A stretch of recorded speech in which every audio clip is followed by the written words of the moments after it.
आज हम बात करेंगे एफआईआर के बारे में। एज सच एफआईआर की कोई एक्सप्रेसली डेफिनेशन नहीं दी गई है सीआरपीसी में, लेकिन अगर हम लेमैन की भाषा में बात करें तो एफआईआर क्या होती है। आपने बहुत बार देखा होगा, जहाँ पे हम रहते हैं सोसाइटी में, कभी क्राइम कमिट होते हैं, ठीक है। सपोज़ कीजिए वो क्राइम आपके साथ कमिट हुआ, किसी ने आपके घर में घुस के आपके साथ कोई बदतमीजी करी, आपके घर में चोरी डाला, डाका डाला है, किसी का मर्डर किया, या फिर आपकी सोसाइटी में किसी के साथ कुछ ऐसा होता है, तो आप पुलिस को जाकर सूचना देते हैं कि मेरे साथ साहब ऐसा ऐसा हुआ है, या फिर मेरी सोसाइटी में किसी के साथ ऐसा ऐसा हुआ है। वो पहली रिपोर्ट जो पुलिस दर्ज करती है, because it is first in point of time, सबसे पहली सूचना होती है, उसको हम कहते हैं एफआईआर, यानी फर्स्ट इंफॉर्मेशन रिपोर्ट। अब हम इसको फर्स्ट इंफॉर्मेशन रिपोर्ट भी कहते हैं और प्रायर इन्वेस्टिगेशन रिपोर्ट भी कहते हैं। क्यों? क्योंकि ये रिपोर्ट होती है जिसके बेसिस पे पुलिस अपनी इन्वेस्टिगेशन स्टार्ट करती है, इसीलिए आगे लिखा गया है प्रायर इन्वेस्टिगेशन रिपोर्ट। अच्छा, इसके लिए एक बड़ा याद रखिएगा, इसके लिए एक टेस्ट है। एफआईआर केवल उन्हीं केसेस में रजिस्टर की जाएगी जिस केसेस में कॉग्निजेबल ऑफेंस कमिट हुआ है। नॉन कॉग्निजेबल ऑफेंसेस में कमिट नहीं, नॉन कॉग्निजेबल ऑफेंसेस में एफआईआर रजिस्टर नहीं की जाती है। ये हम बाद में बताएंगे कॉग्निजेबल ऑफेंस क्या होते हैं, नॉन कॉग्निजेबल ऑफेंस क्या होते हैं। आइए हम जानते हैं सेक्शन 154 ऑफ सीआरपीसी में क्या लिखा गया है। जब भी कोई इंफॉर्मेशन कॉग्निजेबल ऑफेंस की officer in charge of police station को दी जाती है, या तो ओरली भी दी जा सकती है या रिटन फॉर्म में भी दी जा सकती है। अगर ओरली दी जाएगी तो ऑफिसर इंचार्ज उसको लिखेगा या फिर अपनी डायरेक्शन में किसी से लिखवाएगा।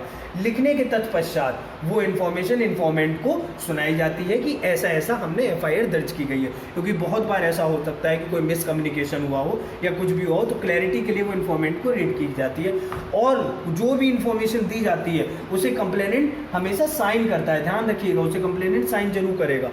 और लास्ट में जो भी एफआईआर की कॉपी होगी वो इन्फॉर्मेंट को फ्री ऑफ कॉस्ट दी जाएगी, कभी भी उसका कोई चार्ज नहीं लिया जाएगा। और ध्यान रखिएगा, शब्द का यूज हुआ है फोर्थ विद, यानी तुरंत की तुरंत एफआईआर की कॉपी कंप्लेनेंट को देनी होती है। अच्छा, अगर सपोज कीजिए आप पुलिस के पास एफआईआर रजिस्टर करने गए, लेकिन पुलिस ने मना कर दिया कि हम एफआईआर रजिस्टर नहीं करेंगे, और जबकि वो कॉग्निजेबल ऑफेंस है तब भी पुलिस मना कर रही है, उस केस में याद रखिए हमारे पास पहली रिमेडी दी गई है सेक्शन 154 के क्लॉज 3 में। वहाँ पर क्या होता है, जो भी सब्सटेंस होता है उस इन्फॉर्मेशन का, जो भी वो इन्फॉर्मेशन होती है, हम अपने जिले के सुपरिंटेंडेंट ऑफ पुलिस को वो देते हैं सूचना। या तो हम राइटिंग में कंप्लेंट पकड़ा सकते हैं, या फिर हम बाई पोस्ट भी भेज सकते हैं अगर किसी को नहीं जाना है। उसके बाद जो सुपरिंटेंडेंट ऑफ पुलिस हैं, उसके बाद वो देखेंगे क्या कॉग्निजेबल ऑफेंस है। अगर कॉग्निजेबल ऑफेंस होता है तो वो उस केस को या तो खुद इन्वेस्टिगेट करते हैं या फिर एक इन्वेस्टिगेशन डायरेक्ट कर देते हैं, जिस भी थाने का मैटर होता है। अच्छा, सपोज कीजिए आपको सुपरिंटेंडेंट ऑफ पुलिस के यहाँ से भी रेमेडी नहीं मिलती है, तो आपके पास दूसरी रेमेडी क्या है, तो हम सेक्शन 156 क्लॉज 3 में एक मजिस्ट्रेट के यहाँ एप्लीकेशन डालते हैं कि ऐसे ऐसे ये अपराध हुआ है और उसमें हमें पुलिस से रिलीफ नहीं मिला है। तो उस केसेस में मजिस्ट्रेट डायरेक्ट करते हैं इन्वेस्टिगेशन। अच्छा, क्या पुलिस के पास कोई डिस्क्रिशन होता है एफआईआर रजिस्टर करने का या ना करने का? देखिए, 2014 से पहले क्या सिचुएशन थी कि पुलिस एक प्रिलिमिनरी इंक्वायरी कंडक्ट करती थी, उसके बाद एफआईआर रजिस्टर करती थी। लेकिन जब से केस आया ललिता कुमारी versus government of Uttar Pradesh 2014 में, उसमें न्यायालय ने साफ साफ कहा है कि शैल वर्ड का प्रयोग किया गया है सेक्शन 154 में। इसका मतलब है किसी भी पुलिस ऑफिसर के पास कोई भी डिस्क्रिशन नहीं है कि वो ये कह सके मैं एफआईआर रजिस्टर करूंगा नहीं करूंगा। बस जैसे कि मैंने पहले बताया था, एक टेस्ट होता है, अगर एफआईआर कॉग्निजेबल ऑफेंस के लिए करवाई जा रही है तो पुलिस को तुरंत की तुरंत एफआईआर रजिस्टर करना है। सपोज कीजिए पुलिस वाले के पास आप गए, पुलिस वाले को ये लग रहा है कि सामने वाला झूठ बोल रहा है या कुछ फरेब कर रहा है, तब भी पुलिस वाले का ये काम नहीं है। पुलिस वाले का काम है एफआईआर रजिस्टर करना, और अगर वो रजिस्टर नहीं करेगा तो उसके बारे में हम आगे बात करेंगे, लेकिन उस समय हमें एफआईआर रजिस्टर करनी ही करनी है, चाहे उसे कुछ भी लगे। सच और झूठ का पता न्यायालय करेगी। अच्छा, अब हम आते हैं नॉन रजिस्ट्रेशन ऑफ एफआईआर।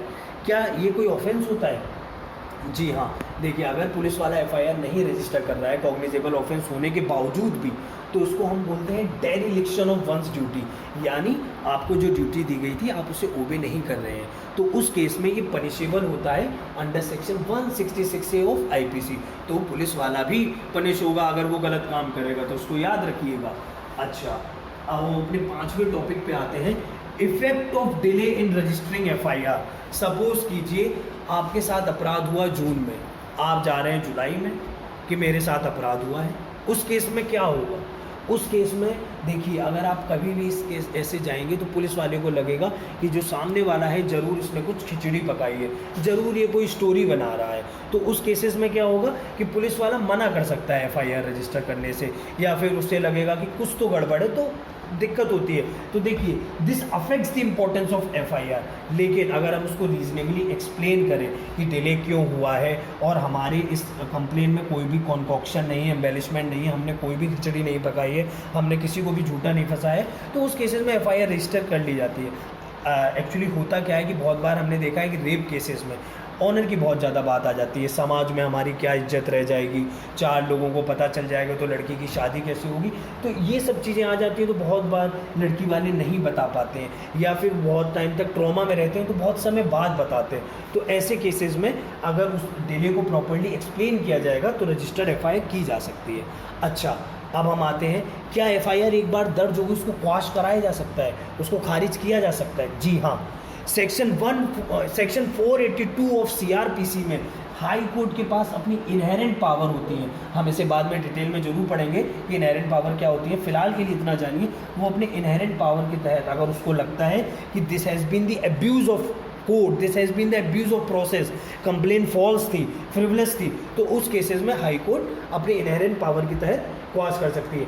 आइए हम एक बार जल्दी से रिवीजन कर लेते हैं। हमने स्टार्ट किया था एफआईआर से। एफआईआर क्या होती है? First information report. इसके बारे में कोई भी एक्सप्रेसली डेफिनेशन नहीं है, लेकिन ये कहाँ दी गई है? 154 ऑफ सीआरपीसी में। जब भी इंफॉर्मेशन कॉग्निजेबल ऑफेंस से होगी तो एफआईआर पुलिस वाले रजिस्टर करेंगे। इन्फॉर्मेंट उस अपनी कंप्लेंट को साइन करेगा और कॉपी एक फ्री ऑफ कॉस्ट इन्फॉर्मेंट को दी जाएगी। अगर पुलिस मना करती है तो हमारे पास 2 रेमेडी हैं।